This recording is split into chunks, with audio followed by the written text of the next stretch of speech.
well-being workshops that I deliver over many different industries, how to detach from the digital world, finding balance and contentment. Now, we would not want to be without the digital world. We couldn't cope now without the digital world. And as you guys know more than anybody, we are so privileged to be a part of this vast world, opportunities, information at our fingertips. However, for some, this industry, there can be aspects of it within the digital world that are a bit of a double-edged sword. Digital distractions have been sweeping through our lives now for many years. The smartphone is the biggest source of disruption to our daily lives. And even when we're not on the smartphone, there is this unconscious pull checking our phones all the time. And unfortunately, this addiction to the smartphone can cause havoc with our sleep. It can have an effect on our mental health, and it can take a lot of our time and take us away from the present moment. But 2020 happened, and this year we've had to be so dependent on our screens, and we're hugely grateful to have the screens to keep in contact. But let's have a look. I'm going to share my screen with you now. Hopefully you should be able to still see me and hear me as well as my slides.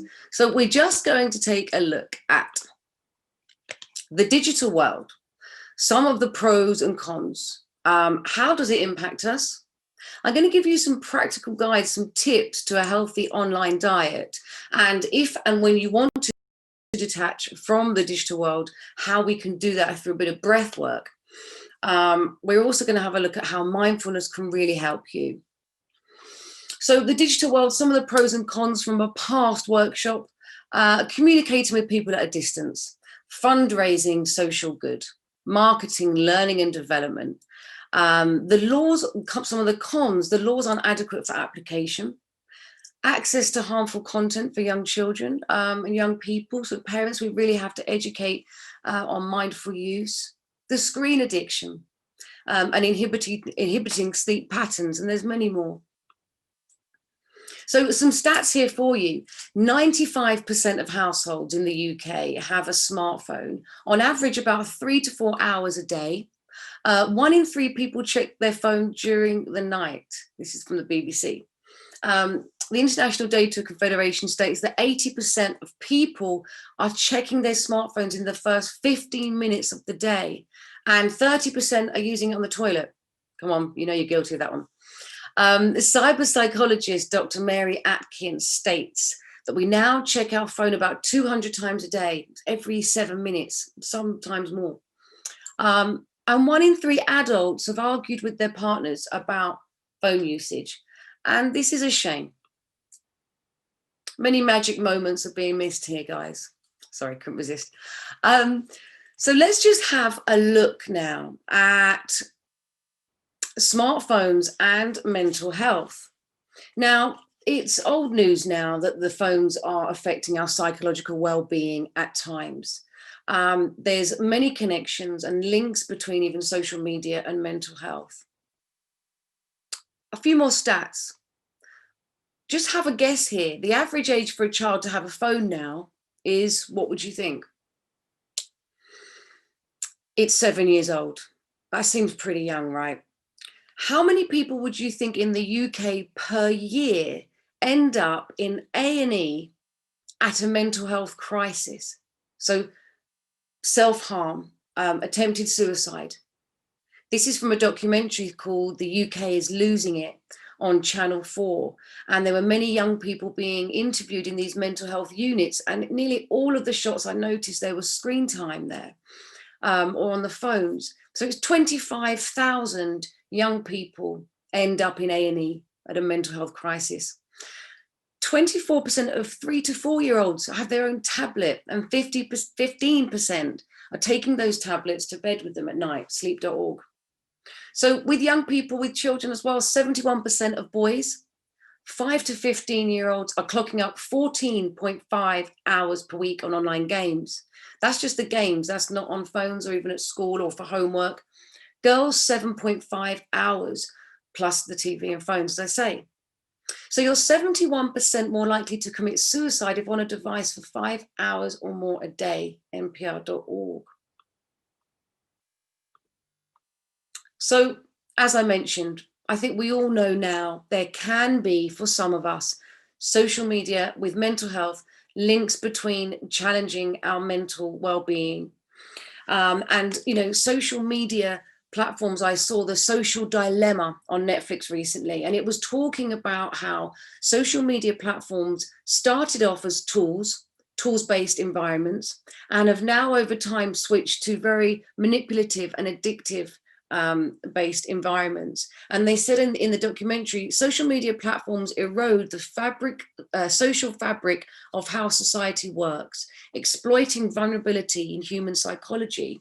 So we have to really be mindful of how much time or how many unhealthy thought patterns are initiating when scrolling or when looking through social media. Some of the traps, some of the stressors. So, we have this highlight reel where there's a constant comparison of our own lives, which is this norm, to someone else's sense of perfection, the filtered life, as if a professional photographer is walking around with you. And it's causing a lot of body image issues. And this isn't just in young girls or even older women, it's also men. There's 1.5 million people in the UK with an eating disorder, and 1 in 4 are males. 1 in 4 males, have suffered with an eating disorder. So it's like that amazing trailer to a very mediocre movie, comparison. And the reason we trigger a lot of unhealthy thought processes is because of our ego self. So this sense of I. And this ego is more addicted to negative feelings, negative thought patterns, rather than positive ones. So just as we're more addicted to sugar or alcohol or chocolate than we are to kale and lentils and cabbage, the mind is the same. It gets more addicted. It tends to run away with more feelings of negativity, rage, greed, jealousy, doubt, than it does of say, peaceful feelings. So we have to kind of watch out for the triggers. And also this social validation of how many likes and why we didn't get the same attention on some posts than others. It can create a sense of void. And it's easy to get carried away with it because there's no cutoff point. It's endless.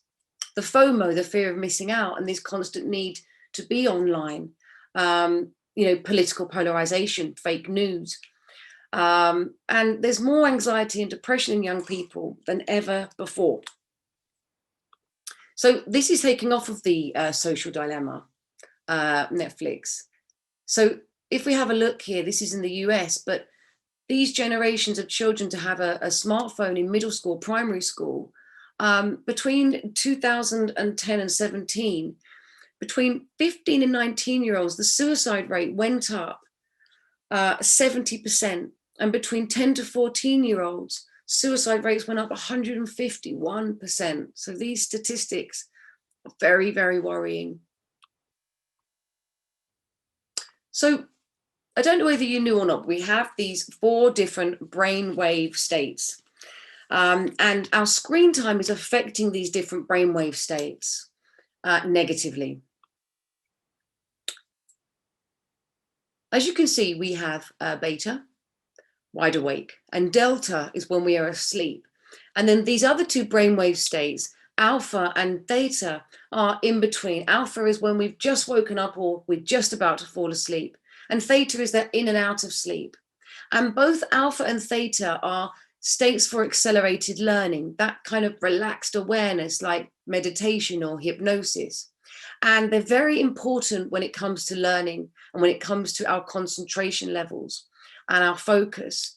And so when we're using screens just before we fall asleep, or just when we wake up in the morning, or worse, in and out of our sleep during the night, we're causing challenges for our brainwave states. And the 2 different challenges are that when you wake up in the morning and you check a phone or a laptop, you're flooding your brain, your mind, with too many bits of information. It can't handle that much.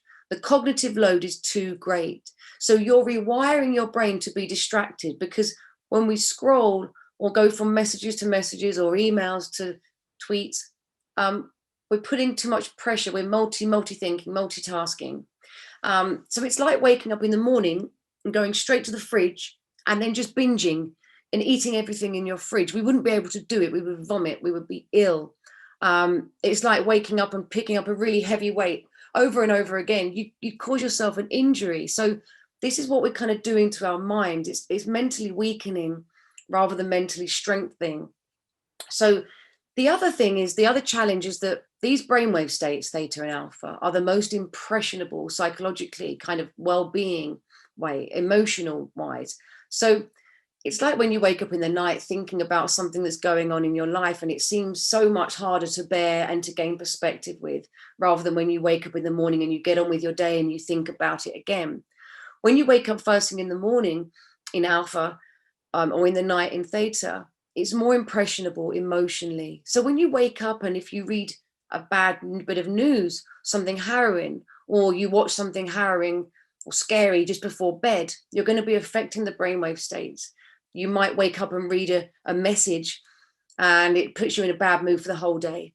So you're rewiring yourself to be distracted throughout your whole day, and you're also in an impressionable state emotionally, which can affect your whole day as well.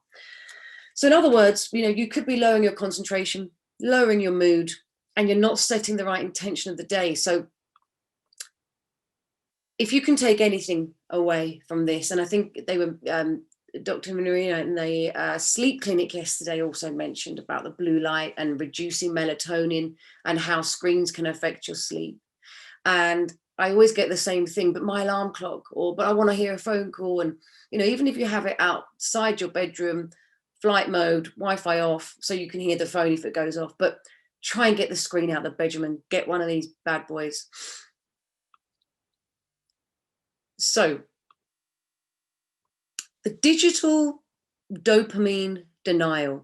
So I think we'd all like to think that we can do without our phones, but then we realize we haven't got them and we go into a bit of panic and run back to the house or whatever. But if you have a look at this picture here, it's not only that we're all under this spell, or a lot of us are under this spell, and that it's normalized that we're all just looking down onto a screen nowadays, but it's also physiologically, look at the physical aspect of the spine. And dopamine, is as addictive as cocaine or gambling. And we really need to be kind of open to the idea that we are addicted, and there's ways in which we can help this. So, as I say, dopamine is what we get when we read a message or an email or a tweet or we see a like, and it's a neurotransmitter messenger chemical in the brain, highly addictive. It can affect your mood, your memory, and your movement. So people with Parkinson's disease and people that have drug addiction have an improper level of dopamine. People that suffer with anxiety and depression will be having this dopamine need psychologically as well. Dopamine deficit state. So we have that void, just like with any other addiction. If you haven't got your dopamine hits, you may feel a void, and then that's when we have the reaching out for the phone moment, when we didn't hear it beep or didn't see a message. But Shamath Palihapitiya, the former head of growth for Facebook, had said, we wanted to psychologically figure out how to manipulate you as fast as possible and then give you a dopamine hit and then repeat. So in effect, this kind of reminded me of, a heroin dealer walking around with you, just giving you a hit of heroin, but you having no say over that. And with any addiction, when we don't have that hit, we feel this void, and we can kind of have that twitch. And talking of the twitch, you may notice there may be someone that you know of that can't actively listen anymore. You feel like they're wanting to reach for their phone rather than being in the moment. And the fact that we are kind of putting a lot into our brains now with that high cognitive load, it's affecting our DMN. And the DMN is the part of the brain structure that kicks in when we're not focused on a task. So it's the kind of daydream of it. It's that monkey mind, the wandering mind. The default mode network. And as I say, this is when we're not focused on a cognitive task. And we're increasing levels of our DMN nowadays because we're flooding so much into our system that it's triggering lots of different thoughts, lots of comparison, lots of doubt, lots of um, information going in and mulling over and ruminating over that information. So it's where we identify problems in the DMN. It's where we can make up stories. A lot of them are stories that aren't true. It's where we judge ourselves and others. It's when we're not present and we're really lost in this kind of past to future mode. We ruminate over the past and the future. And people with anxiety and depression have high levels of DMN. But some good news, if you sit and meditate just for 10 minutes, you can bring your levels of DMN down considerably. Just 10 minutes. So when we feel we're really, really lost in our head, we're really kind of flitting backwards and forwards between thoughts, that's where we are, the DMN. So just to take a moment of reflection, thinking to yourself, between 1 and 5, how addicted am I to my screen time? Am I addicted to checking emails, even if there's not a very important imperative message to look at, email to look at? Am I addicted to WhatsApp messages? That's my one. Am I, kind of in the evening, not really even able to concentrate on really in the moment with what I'm doing, if I'm in a conversation or I'm spending time or I'm watching something? So do I have a kind of phone addiction? Also thinking to yourself, would you like to spend less time on your phone? And is there any apps that you go to that are harmful rather than helpful? Just thinking about your kind of thought processes when you're looking at social media. And maybe you don't have this addiction to your phone, and that's great, and you can manage it really well. Just thinking about those ways that you do manage it, thinking about the tools that you use.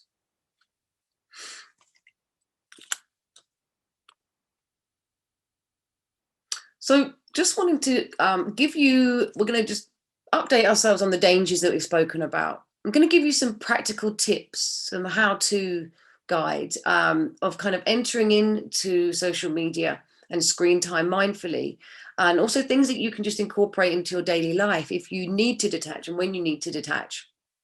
And then we're just going to look at how mindfulness helps and just do a little body scan, guided mindfulness meditation, unless you're just, eating your food, and then you just go ahead. Practical guide. So first of all, the dangers and concerns that we've spoken about. So the dopamine addiction, like any other addiction, unless you can get a handle on it, you're unable to relax. You're at the mercy of that addiction. So to be able to feel really present and to not be pulled, this unconscious pull, there's so many different apps that we have. There's so many different ways in which a screen or our phone can be asking for our attention. So thinking that's one of the dangers, the mental health danger, the challenges that it can have on our mental health. We do trigger these, and it's just coming from the ego, which comes from our stress hormones. We had to notice threats to survive as man before we noticed the beautiful light in the tree. We had to notice the saber-toothed tiger. It's just our stress response. So looking at things and having negative thought processes is normal, but it's just working out whether it's harmful or helpful. The physical health aspect of kind of radiation, and there's a lot of controversy around 5G and routers being in your bedroom and stuff, but there's a lot of research around that. They say that you shouldn't have the phone near your head now, and if you're low on battery, the phone's having to work harder to get updates and to work for you. So there's higher levels of electric magnetic fields. Sleep, if we're affecting our sleep, we cannot be as present in what we're doing and as productive as we want to be in our lives. Oversharing, it's wonderful to share. We're so privileged that we can share. I mean, my goodness, this year to be able to share what we're doing, and how to I think we can get into a bit of a habit of, look at my food, look where I am. But actually, we might just be missing the moment and thinking too much about letting other people know. Whereas when we see people or we talk to people, we can share experiences in that way as well. And there's some research around how, interpersonal skills within young people are being affected, and how actively listening, is one of the most underrated skills that we can have, to actively listen to someone. And we're all aware of how kind of pulled we are, but it's actively listening without thinking about anything else, even your response. And so some of the tips, some of the guide, because this is old news, we all know about this stuff, but how can we put some things in place to help? Screen free, like with the sleep clinic, the screen free zone in the bedroom. So making sure you have that time. Our brain is like a muscle, and so it does need that kind of cool down at the end of the day. And if it's really, really working hard, again, it's like lifting loads of muscles repeatedly and then having to go to sleep. The muscles are stimulated. So flight mode when completing tasks. I know before, when I really want to get my teeth into something, or I'm creating a course, I need to turn my Wi-Fi off or have it on flight mode, so that I don't get tempted to look at the response on WhatsApp from something I asked someone earlier on. As I say, phones away, in the headphones, or on speaker. Maybe just self-imposing a ban. Maybe just saying, for the first and the last hour per day, I'm not going to be at the mercy of the screen. I'm going to give my brain that time to relax, or even 45 minutes. Do not use a snooze button on your alarm. See, I've got alarm and not phone there. When you press the snooze button, you go into a cardiovascular response, so like a stress response, and you go between brainwave states, which can be neurally depleting. So just get up when you're going to get up. Put your alarm on for the right time, and then get up. Set the intention. It's not a good intention to kind of, no, I'm going to go back to snooze, I'm going to go back to sleeping. Just set the alarm at the right time. And as I say, avoid using a phone on low signal. 10,000 times more EMFs to work hard. And they say that when you're on a train or you're in a car, to have on flight mode, because the EMFs are increased because of the mental encased environment, and download some music on there rather than streaming. So it's taking a bit of time to realize your triggers and your times that you actually would like to make better use of. How much time am I spending on screens when it's not imperative for me to? Could I be reading? Could I be doing something else that I want to do, that I'm passionate about? And allocate the times. I'm going to look at the phone once an hour, or I'm going to have a place in the kitchen for my phone where I check it, rather than just walking around with the device like it's another attachment. And at the moment, I know it's difficult, even with laptops. It's hard to detach when you're on the screen, or a series of screens all day. Notifications off on the screen is such a helpful one. I turned my little flashing light off a long time ago, and now I can't see if I have any messages on the screen, on the home screen. It's only if I go into that app, so that I can be the boss of when to look at it. It's so tempting otherwise when you see 5 WhatsApps. Audit and refine your social media, harmful or helpful. Especially women have a lot of pressure. I was reading about this Snapchat dysmorphia, and girls going off and having surgery to try and look like their filtered self. It can be so harmful for our mental health. We're so hard on ourselves. Be mindful of film content. So don't watch anything scary before bed. No horrors. It's going to play on your mind. And just, I think, cultivating that self-care. Have that morning and evening routine. And even if you say have half an hour without the screen, 45 minutes without the screen, and just 10 minutes of just sitting and breathing, just relax it. Just check in. How are you doing? Do I feel stressed? How has this week been? How has this day been? Check how the monkey mind is, and just bring it back to the breath. Make sure rest is rest.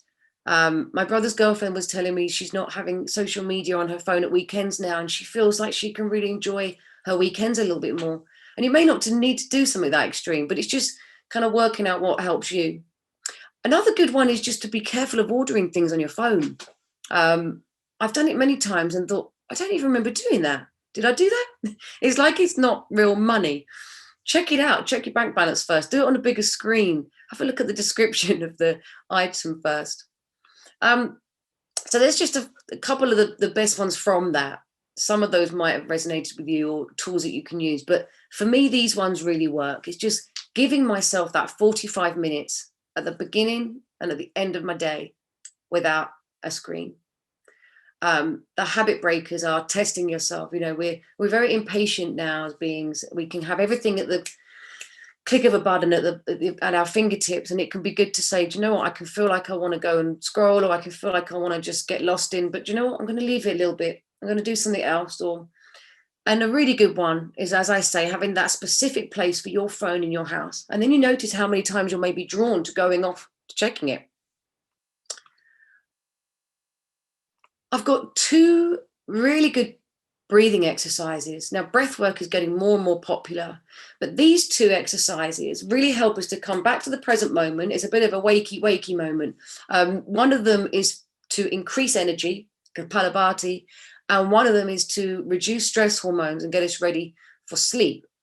So if you're not eating your lunch, and you can sit tall with me, open the chest and take your hands onto your diaphragm, so just underneath your diaphragm, underneath your kind of belly button.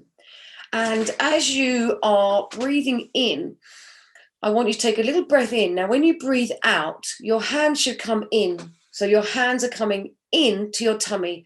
You're going.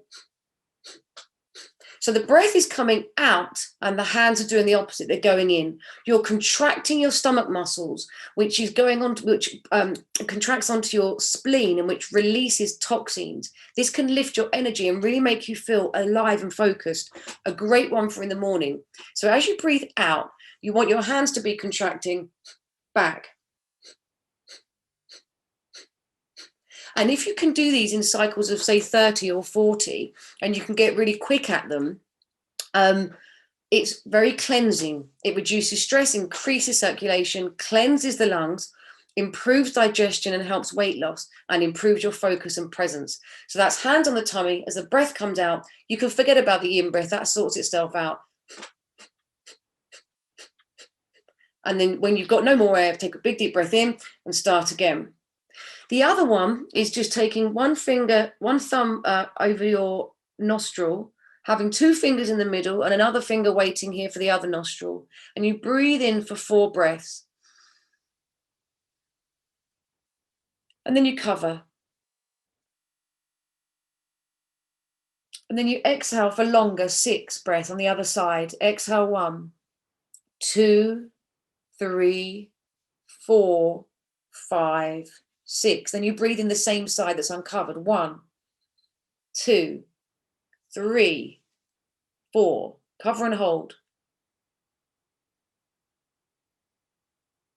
Uncover the other side. Exhale for 6. 1, 2, 3, 4, 5, 6. One more time. Breathing in.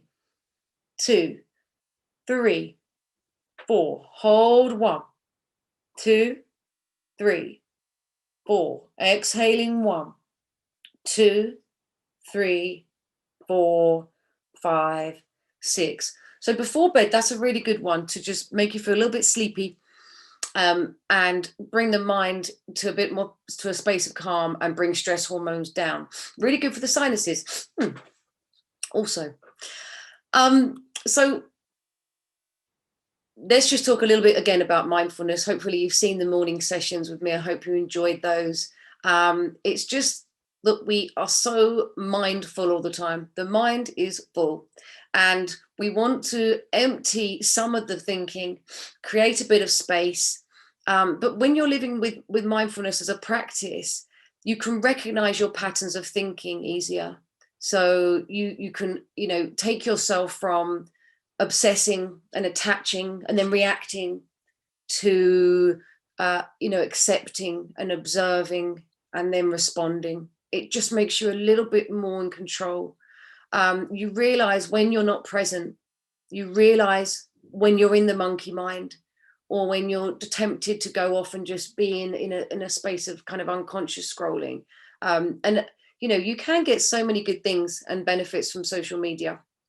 And it's just working out how it's making you feel, because we know there is this body-mind mirror and connection. And Dr. Joe Dispenza, who is an amazing neuroscientist who managed to fix his own spine after a major accident through meditation, told he wasn't going to walk again. If you see him on YouTube. He's fantastic, but he talks about, thoughts can make you ill.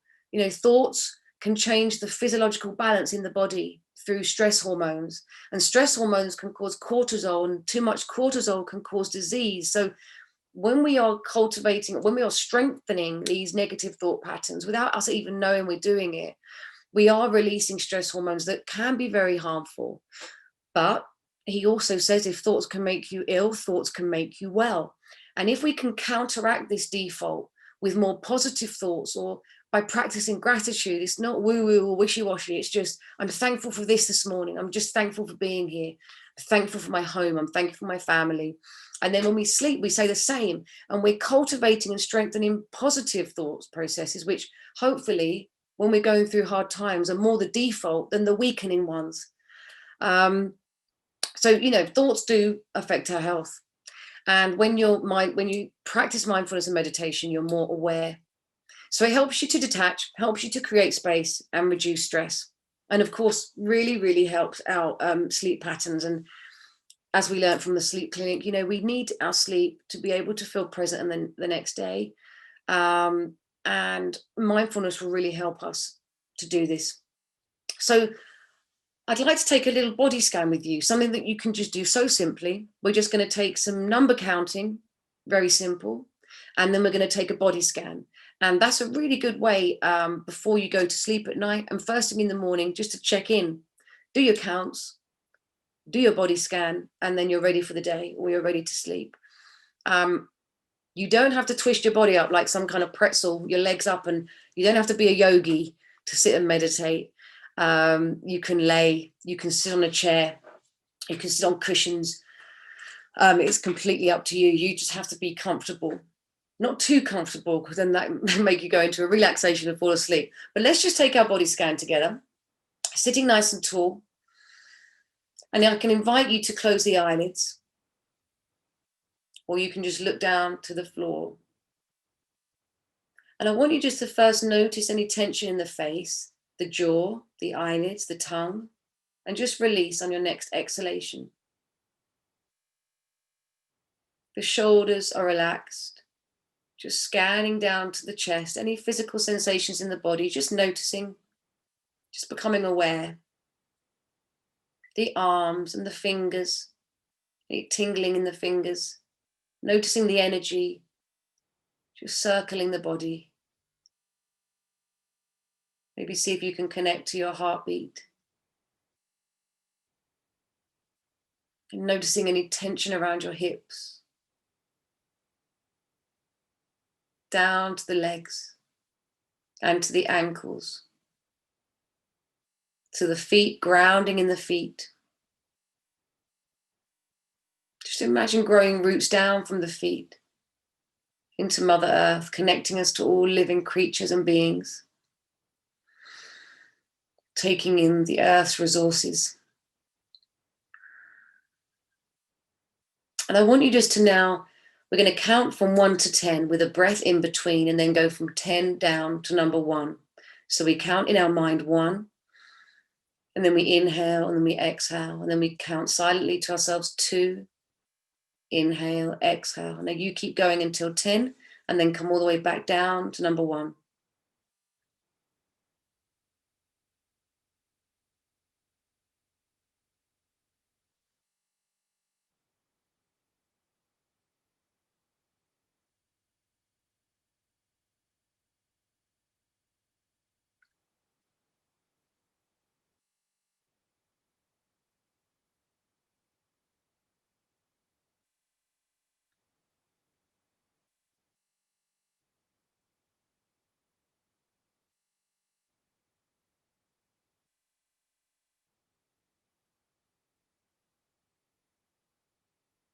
Fantastic, well done.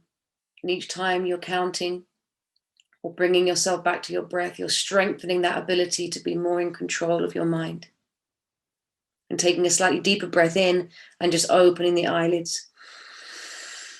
As you exhale, little shoulder roll, little head, well done, stretch. Okay. So some benefits here of less screen time. You can increase your productivity and your focus, less headaches and migraines and eye strain.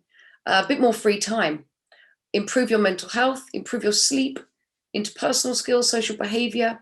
So it's just working out what works for you and whether you need to alter a little bit. So I'll just leave you with this. We are so privileged to have the intricately, intuitively advanced digital world offering us a wealth of opportunities at our fingertips. However, it's our responsibility to ourselves to ensure this vast world is not to the detriment of our mental well-being. We take care of our bodies and our pets and our cars, but how much care do we dedicate to our minds? So I hope you enjoyed that, guys, and I hope there's a couple of little tips and practical guide there that you can take away with you, and hopefully that can help your self-care routine. Thank you so much for joining me today. I'm just going to stop the share. Cool. Thanks, guys.